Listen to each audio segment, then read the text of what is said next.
Hello guys, welcome back to another video. Today, I want to do something a little more interesting and kind of just explore what really got me into Pokemon investing in general and what opened my eyes to the idea of putting money into Pokemon sealed and then waiting for it to increase in price. So if you don't know, I like to keep a lot of my sealed product even after I've opened it. Sometimes I like just holding on to the boxes or the pack art. And so you can see I have things like my old Guardian Rising box as well. I think there's a Terrestrial Festival box in there that I opened. And when I was, when I was a kid, I got this for like Christmas or something, right? One time.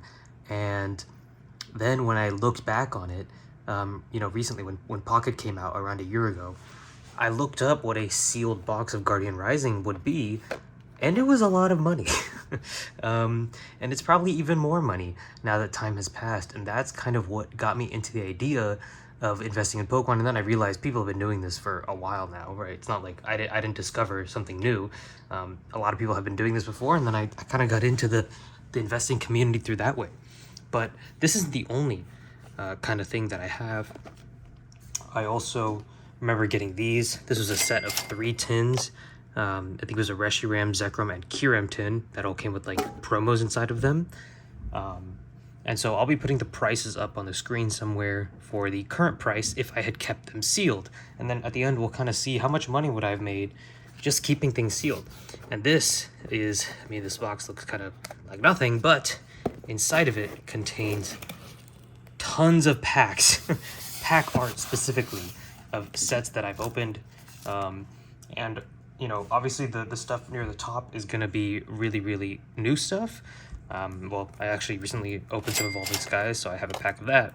But we're going to go through and see, what if I had just kept these packs sealed? Obviously, all of these are going to be open packs. I'm kind of a weirdo who likes to collect pack art, but anyway.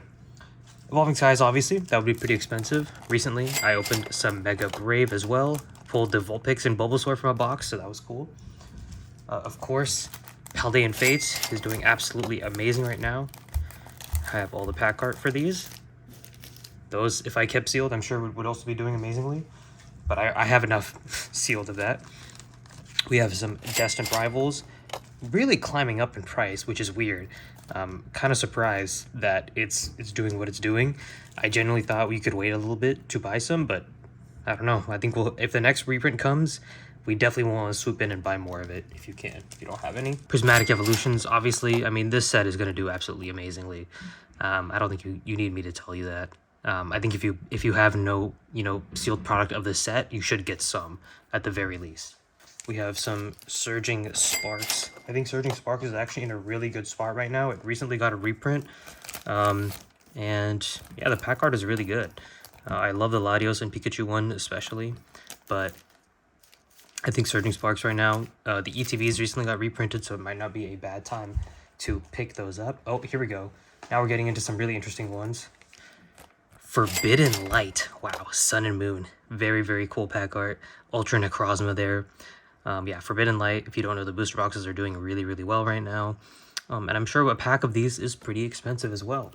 Oh, wow. Next we have Celestial Storm. And as you can see, that is a $4.99 tag, price sign right there. Definitely not this price anymore. I don't really even remember what's in Celestial Storm as a set, but very cool to see this pack art. I love Jirachi on here. Kind of sucks that there's like a price sticker, but also it's almost a reminder to like, hey, this is what things costed back then, right? Of course, opened a lot of Burning Shadows. Loved Maximofo back in the day. And all of the Sun and Moon stuff is not... I've never opened any of these recently, just because they're so expensive right now. And also, like, Sun and Moon stuff is when I was really opening a ton of Pokemon cards. I loved the Sun and Moon era. Watching a lot of Maximofo, as I said. And I think Deep Pocket Monster, right, is opening some Burning Shadows right now. Hunting that Charizard. I never pulled it myself, but... I got Chilling Reign. This is a Sword and Shield set.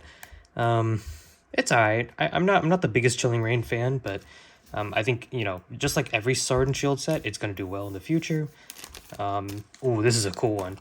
Lost Thunder. Wow. I actually really like the Celebi art. This is very cool. Obviously, Lost Thunder also doing really well. XY Evolutions. Man, I remember when this set was absolutely everywhere.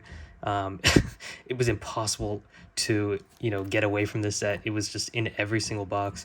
But the packs nowadays are getting really expensive, and I think they're going to keep getting more expensive because the cards inside, they remind people of like base set WotC era cards, right? And because of that, you can't. It's harder to open, super old packs, so people are just going to default to evolutions as a proxy. More XY era stuff. We have, oh my god, this is crazy. XY base set, absolutely insane. I didn't even know I had this in my collection, or not even collection, but like ripped pack collection. Really, really cool. XY is actually one of my favorite games from Pokemon in general. But yeah, very cool base set. I'm sure that's worth a good amount. Some Crimson Invasion, not the best Sun and Moon set, but I remember opening a lot of this. Let's find something more interesting. Ooh, here we go. Dragon Majesty. Wow. Now, this is a harder set to find nowadays. I believe it was pretty underprinted, and it's not really the best set, but it was just super underprinted. So I think the ETBs are pretty expensive, if I'm not mistaken. And this set is just, it's harder to find in terms of sealed products. So I'm sure those are pretty expensive. More Lost Thunder. Ooh, here we go. Sun and Moon base. Really, really cool. Like seeing that. Interesting. I wonder how much those packs are. We got some Fusion Strike, guys. If you have Fusion Strike, definitely keep it sealed. I think it's one of the best sets from Sword and Shield era. Very, very cool. And speaking of best sets from an era, this is one of the best sets from Sun and Moon. Unbroken Bonds. Wow. Very, very cool. I loved ripping open this set. The tag team cards were really cool. I don't think I really pulled any... No, I pulled like a Eevee and Snorlax tag team, I think. I don't think this is from Unbroken. I think that might be from Team Up, though. But still very, very cool. Love the tag team era. And then I also have some Japanese Primal Clash. I don't know what these are called in Japanese, but man, these are cool. I remember loving the pack art for these. The Primal Groudon and Kyogre, they look really, really cool. And I'm sure these are decently expensive now. Primal Clash in English is also insanely expensive, so makes sense. We have some more kind of tag team era stuff. Looks like these are Japanese Tag Team GX. I'm not sure what set entirely this is, but yeah, I opened these. They were pretty good. Very cool. I'd be curious to see what they're worth right now. Ooh, I think this is X and Y like Mega Gengar era. Is this Phantom Forces? Japanese set. Wow, very, very cool. Love the pack art on this. Gengar is really, it's kind of scary here. I love that. Here we go. Some more Celestial Storm with the Blaziken again. That $5 sticker. Absolutely insane. Evolving Skies. Oh, here we go. Boundaries Crossed sampling pack. Where did I get this from? I don't even know. But this is a Black and White era pack. And Black and White is really when I started opening Pokemon packs. Because when I was a kid, like my first games were like Emerald, but I wasn't really into the TCG then. And then when Black and White came out, I started collecting cards more. So this is cool to see. Wow. I remember Boundaries Cross. This had like the Black and White versions of Kyurem, right? One of my favorite sets of all time, Roaring Skies. The booster boxes are going absolutely insane right now, and I'm sure singular packs are also doing really well. Again, cool pack art. One of my absolute favorite sets as well, Ancient Origins. God, that shiny Mega Rayquaza looks so sick. I know the full art card is just doing absolute numbers right now. Yeah, Ancient Origins is an absolute insane set. Really, really cool. Love seeing that. We got Unified Minds. Yeah, these booster boxes are going to the moon, and I'm curious to see what the pack price is. I'm sure it's also pretty high there. Got some Fates Collide. Not the best set, but still pretty cool. Pretty cool to see. More Unified Minds. Let's see, what else do I have? Sun and Moon base. Ultra Prism. That's cool. I actually really remember liking Ultra Prism as a kid. All right, let me sift through these packs and see what other cool ones we have. As you can tell, I think I opened a lot of Burning Shadows. I don't even know why I have all of these, but clearly I opened a lot of Burning Shadows trying to hunt that Charizard. And of course, I have one of the best sets ever created in all of Pokemon history, and that is Team Up. Now, unfortunately, did not keep this one sealed, but guys, single packs of Team Up are doing insane numbers right now.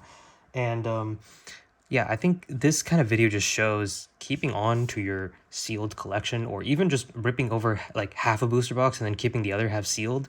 Maybe it's not a bad, investment in the future. These packs, are insanely valuable if they were not ripped. And obviously, when you're a kid, you don't really care. You're just ripping everything. I don't regret, ripping these. And I also think but I'm also glad I kept some of these like pack arts. But yeah, it is, holding on to sealed product over the long term is always going to net you with some gains. I hope this is an interesting video. It's probably going to take me a little while to edit this. This is going to be a more in-depth, kind of more interesting video.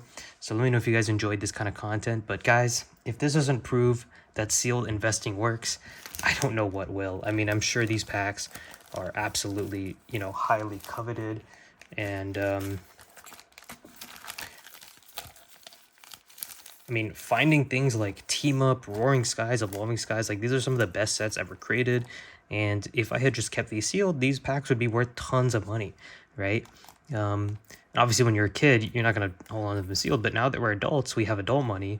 You can buy booster box cases of the most best sets of these current eras: Prismatic Evolutions, Crown Zenith, Evolving Skies, 151, Paldean Fates. Hold on to them, keep them sealed, and guys, you're collecting parts of Pokemon history here. It's absolutely insane. Love kind of going back through these and seeing what they're all worth. But that's going to be the video, guys. Let me know if you enjoyed this kind of different type of content. Make sure to like, subscribe, and I'll see you guys later.